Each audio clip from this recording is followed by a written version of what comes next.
I'm Vicky. I'm the Group Director of People at Westfield Health Group, and I lead the people strategy for both the UK and our European teams.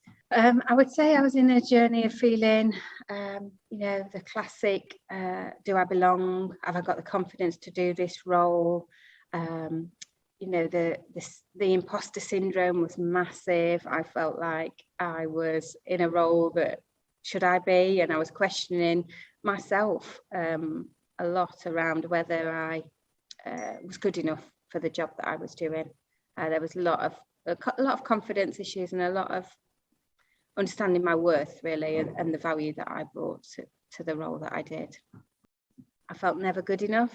I felt like I had to justify what I did. I felt I had to prove that I was working hard and had to prove that I was good enough for the role that I was doing.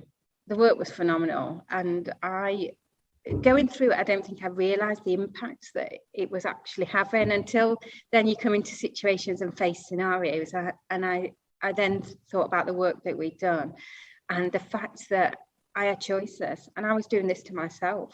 I was having such an impact on how I was feeling, and the work that we did together, you really helped me realise that actually I was worthy and I was given the role because I was good enough, and I had choices, so I didn't have to keep proving myself that I had choices around whether to take a call late at night or choose to take my son to school, and it wasn't I had to do it to prove that I was good enough, because that's the place I was in. I felt, to be good enough in this role, I had to be on call and be at the beck and call of every phone call and every person that wanted me at every point in time.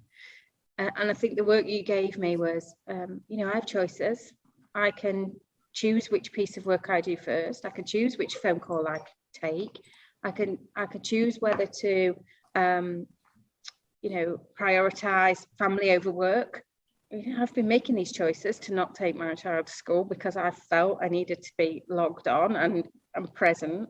So it was hard, but it's been so dramatically changing, a lot more than I ever anticipated it would be.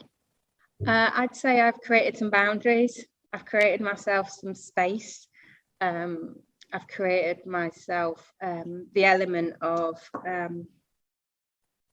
control. Some days I used to feel like, I'm out of control. My head's so noisy. I could feel all this pressure and this noise. And the work that we did helped me to align that noise into relevance, what was important, what wasn't important, and how to be kind to myself. As a professional working mum, we're not always kind to ourselves. We try and be everything to everybody all of the time. The first one, I remember absolutely breaking down in floods of tears. I'm supposed to be this professional woman that's got it all organised. But I think after I'd got over that and realised that there was no judgment and it was my safe space, the better the results for me were. So some sessions I was like, there's loads of them were light bulb moments. So they were great sessions, and I feel so grateful for having had the opportunity to do it. So it's been a great process. Whatever your apprehensions are about it, what you gain, certainly from my experience as a professional woman that was struggling, so valuable, and it's made me feel the confidence it's helped me gain. It's worth any investment, I would say, and don't underestimate the impact and the power.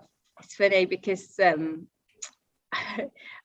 had a couple of comments about, you've really come into your own, like you own it now, and I feel that I've been able to contribute, have a voice at the table, hold my own, absolutely hold my own. And I have a lot of time with just our executive directors, and I think they've definitely seen a change in me. I know they have because they tell me they have. So if I'd have known the impact it would have had on me, I would have done it so much sooner in my career. And for me, it's not just a professional lens. It's been me, the whole me. I'd say it's changed for the better.